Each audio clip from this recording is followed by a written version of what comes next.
Ayan mga fishing. Yun, nawala ko kapanan. Nasa Ito na. bangong katupad ang This is the Arky. Pieces sa tubig, murag diskarte sa kanto. Pag fishing, iba'y ayaw kumpiyansa, murag hustle sa dagat. Tanaw-tanaw sa tubig, aron makakwarta. Lambat o prisi, kinabuhi sa laut at higitaya. Maglambo araw sa Ginoo para makakuha o maista sa lawot. Mapuya akong kasadya sa fishing, way hulong sa pagpaning kamot o pagpanagat. Hantod makuha ang gasa. Kalipay kung makakuha sa dakong lapu-lapu. Kalipay sa pagpanagat hantod sa gabi. Palawod ang stage, ako imong kauban nimo sa lawod sa kinabuhi. Bisan pag ang panahon mo hampak.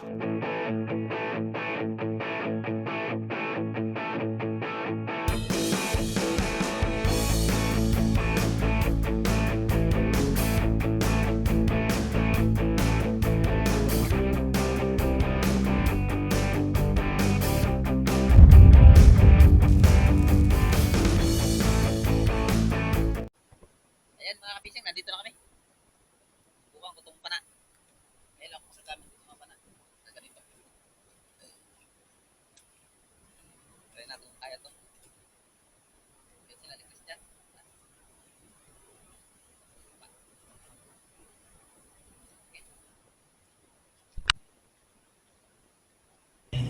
Ayan mga kapising, tatalo na tayo. Subukan natin itong pana ni Arky o Siyog sa YouTube channel niya. Kasi nawala yung pana natin, kaya nalaglag o na pag akyat ko hindi ko napansin nga na naglag. Kaya subukan natin to. Nandito pala kami sa bungtod. Iba kasi itong stilo ng pana, hindi katulad sa aming mga pana. Ito ay mga gamit sa mga spero, sa mga vlogger. Ngayon lang kasi kami nakahawak ng ganong pana. Subukan ko. Yan.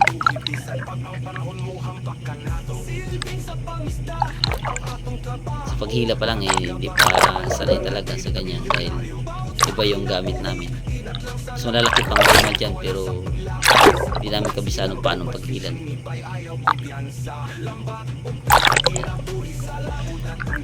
Yan na angat ko naman ang isa na lang.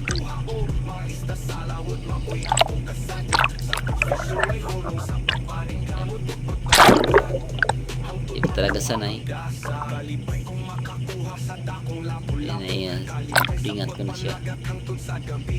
Yan, samahan nyo kami mga fishing sa aming adventure.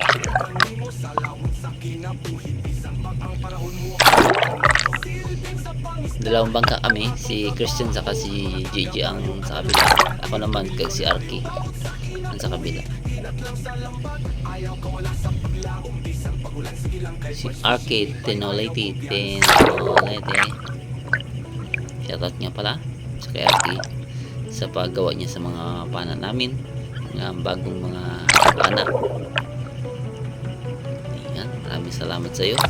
Yun nga pala, promote nga pala yung kanyang YouTube account nga Siyog. Yan. Subscribe niyo po siya. Isa siyang lato artist. Saka isa rin siyang magawa ng mga pana. Beginners lang po siya gumagawa, nag-experiment. Saka namamana din siya kaya nagiging ano siya sa paggawa ng pana.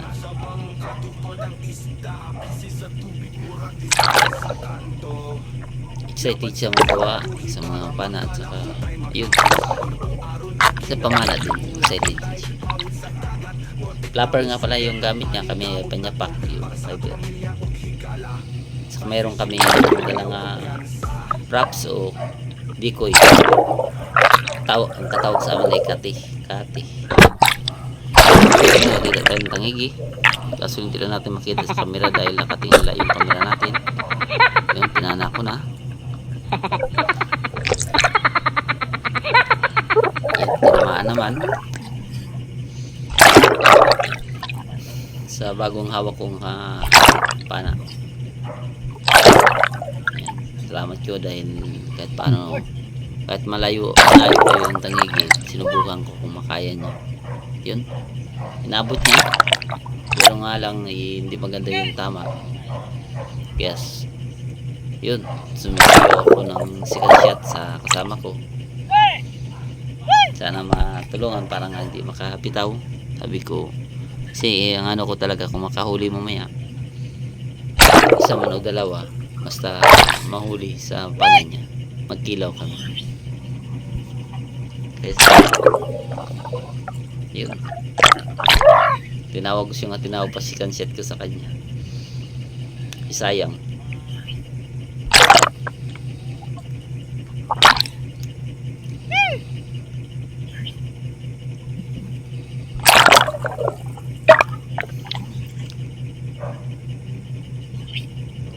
Lumalaban yung isda. Yan, nandiyan na sa nagpatabi na siya sa akin. Lapit na siya, nasa 4 na dito. Hindi siya makita sa camera dahil hindi ko napansin, nakatingala pa yung camera ko. Kasi yung gamit ko sa camera hindi naman DIY lang. Pag maipit siya ng guma, umaangat.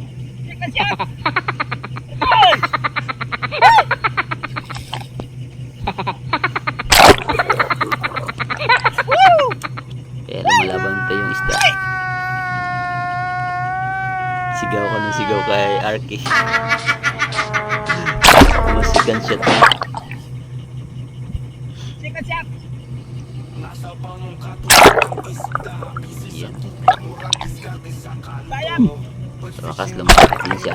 Sa murag hasol sa dagat, tanaw-tanaw sa tubig, magkakwarta. Lambat at risiki na buhi sa laod at kung gitaya sa Ginoo. Ito pala ay na 3 kilo lamang. Yan na siya. Sigal shot siya. Ayun. Sige na yung natin tangi. Makilaw na siya. Thank you Lord. Paano mayroon tayo ng huli? Oh my God!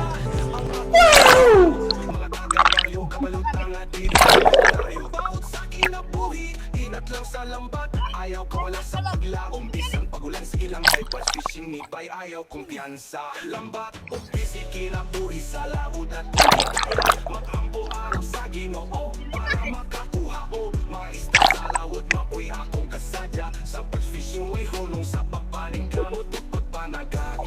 Hangtod makuha ang gasa, kalipay kung makakuha sa dakong lapo-lapo. Kalipay sa pagpanagat hangtod sa gabi. Lawod ang stage, ako imong kauban nimo sa lawod sa kinabuhi. Bisan pag ang panahon mo hampak ka nato. Pilipin sa pangisda, ang atong trabaho. Mga taga-baryo, kabalutan na dito milyonaryo. Bawat sa kinabuhi, inat lang sa lambat. Ayaw ka wala sa paglaong. Bisan pag ulan ilang ay fishing ni bay, ayaw kumpiyansa.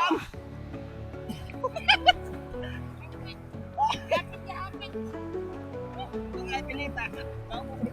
Sayang. Ano mo ni?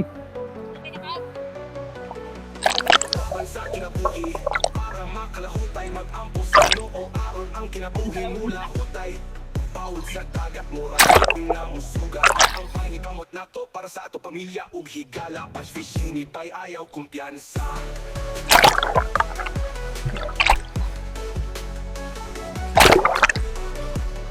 Ang na nagpala.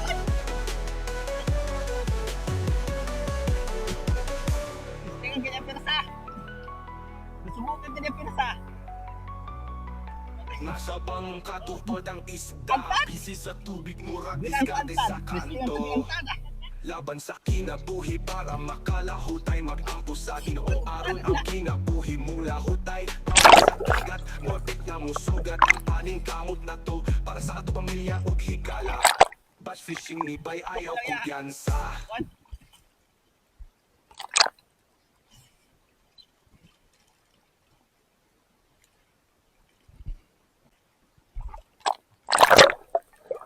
Nasa Nasa bangong katupad ang kada. Busy sa tubig, murag diskarte sa kanto. Fishing iba'y ayaw, kumpiyansa, murag hustler sa dagat. Tanaw sa tubig, aron makakwarta. Alam mo, kasi kinabuhi sa lawod at kung gitaya. Magpapapara sa ginoo, para makakita.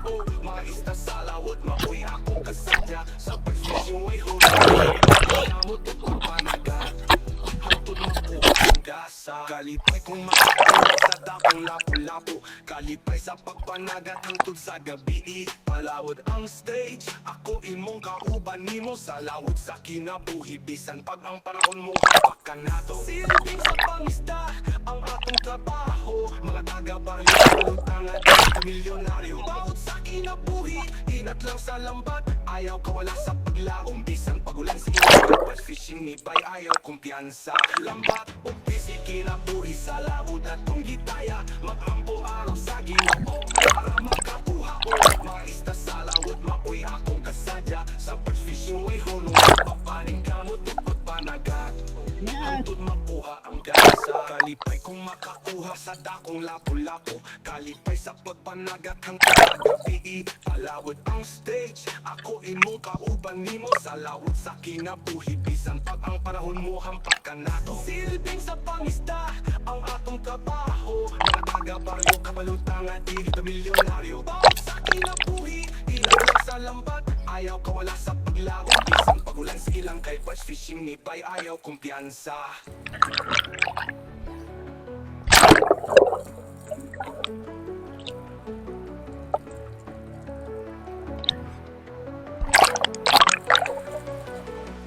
Laban sa kinabuhi, para makalutay. Mag-ampo sa ginoo, aron ang kinabuhi mula hutay.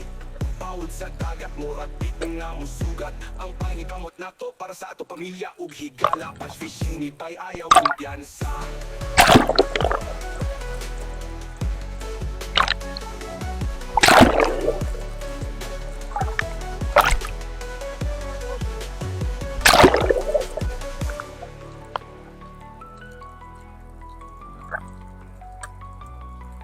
Nasa bangong katupad ang isda. Busy sa tubig, murag diskarte sa kanto.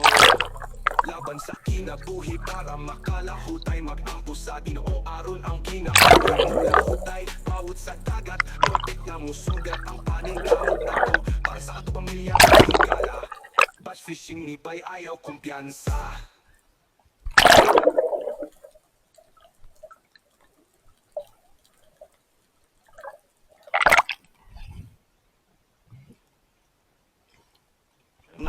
Ang katupad ang isda. Busy sa tubig, murag diskarte sa kanto. Bash Fishing ni bay, ayaw kumpiyansa. Murag hustler sa dagat. Tanaw sa tubig, aron makakwarta. Alam ba to? Sa lawod at kung gitaya. Ayan mga kapising, ito yung nakita ko sa ilalim na mahaba. Kaya nilapitan ko. Yun, nakita ko yung nawala kong pana. Thanks God. Pero nag-alangan ako dahil pagod ako, di ko masasit. Medyo may karaliman. Kaya bumalik ako. Sige, slow mo lang natin pag video.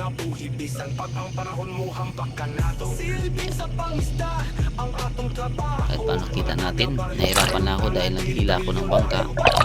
Ay malakas din ang agos. Dagat sa kalakas sa hangin. Kaya naiwan ako ng bangka. Ayan. Kasi nahila ko yung inaano ko lang ito pa sabay lang sa bangka. Kaya ang expect ko talaga hindi ko maabutan. Hindi ko maabot ang ilalim dahil ang lalim. At saka pagod ako. Kahila pa. Hinila ko yung bangka pa tabi dahil gusto ko makita baka madaanan ko yun. Yun ang in-expect ko madaanan ko. Paano? Kasi alam ko yung pisto saan niya side. Kaya panay ang hila ng bangka pa tabi sa bahura. Yan sa wakas pa laban sa pangalan nakita ko. Ito na yung tinatawag ko sila ni Gigi o ni Christian dahil tumakbo sila. lumibas ako. Hindi na sila makarinig dahil naka-under na yung bangka. Kaya hinila ko na hinila yung bangka. Palapit doon yan, hindi mawala sa paningin ko yung pana na sa ilalim. Lumulubog kasi yung pana ko, hindi lumulutang dahil pangit na din na hindi maganda nga pana kapag wala na pong stainless, lumulubog pa rin siya. Mas maganda lumulubog siya kung mayroon pa siyang stainless. Wala na, lumulutan siya. Hindi, pabalik na mas lalo siya lumulubog ko. Mas lalo kung mayroong pang mas mabilis siya lumubog. Kaya nahirapan ako, hinila yung bangka. Kaya hindi lang ako malayo. Panay ang piga. Tinawag ko rin ang kasama ko si Ogo Arky. Yan ang mayari nung panang ginagamit ko. Siya yung mayari. Kaya hinila ko yung bangka para mapunduhan ko dahil meron tayong pundo nga dala. Pinabayaan ko na yung payaw ko. Basta hinila ko hinila ang bangka. Ang hirap ko meron tayong panang ang hawak. Kasi wala pa yung kasama ko nun dyan. Kasama ko maibigay ko sana ng panang para mahila ko ng maayos ang bangka. Kaya pagod na pagod ako.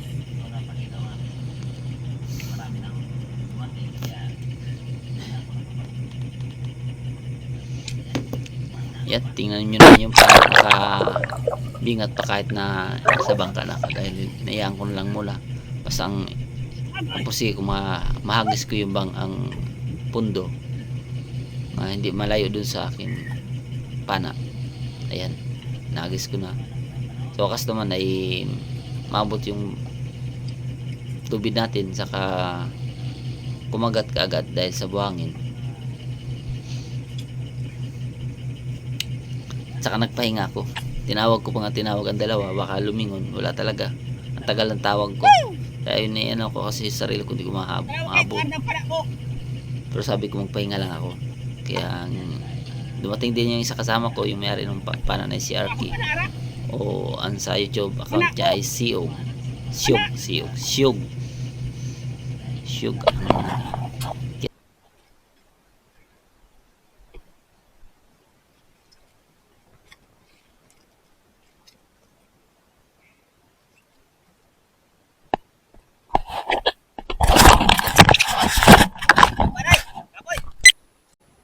Fishing. Yun, nawala ko nga pa na. Nandito na. Sinisit di Arky.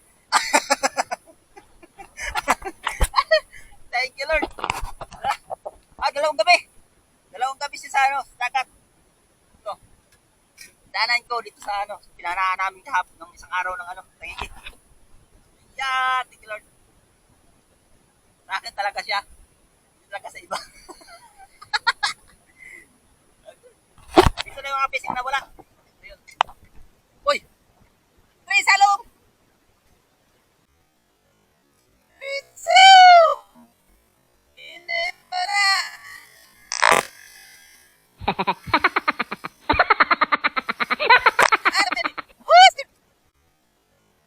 Pizza!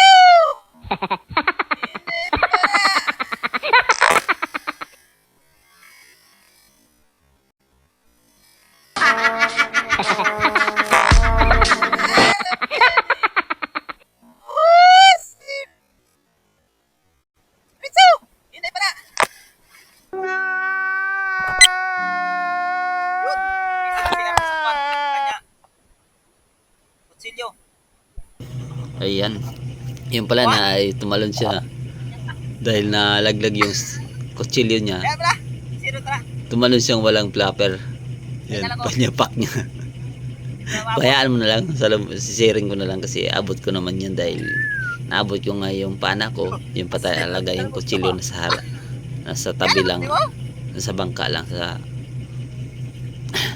sisiring ko na lang yan mamaya, sabi ko. Sabi niya, hayaan mo na lang. Ayun na talaga mag-isip makuha pa.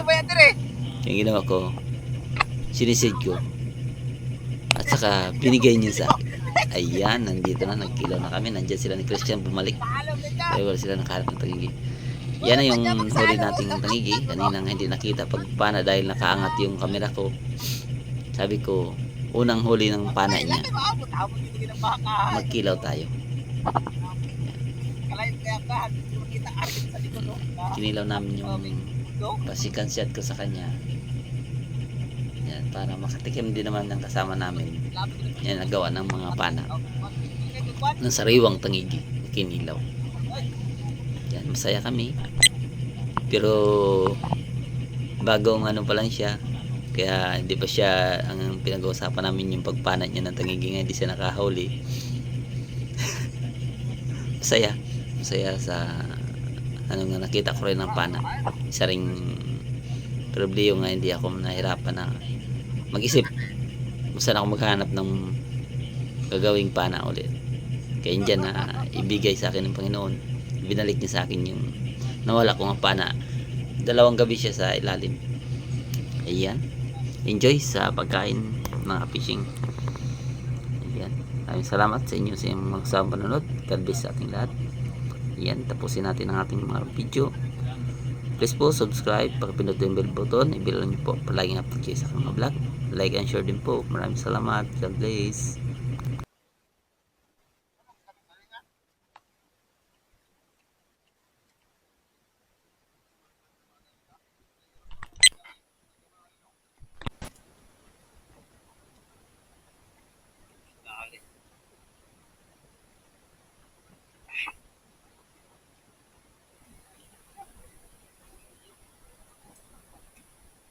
Eh, bante na alik. Kaya balikoy. Balikoy.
Yan, ito mga fishing ang dula ko nga pana.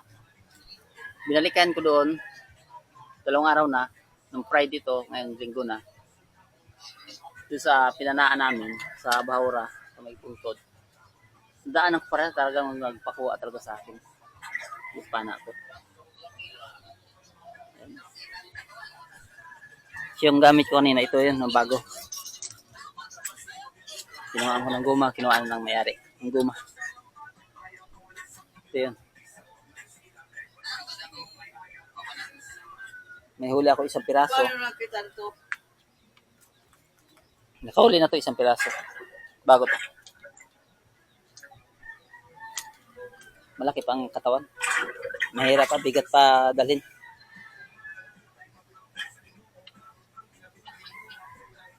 Babasan.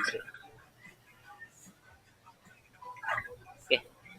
Thank you Lord. Kahit paano hindi na bumalik sa akin ang panahon.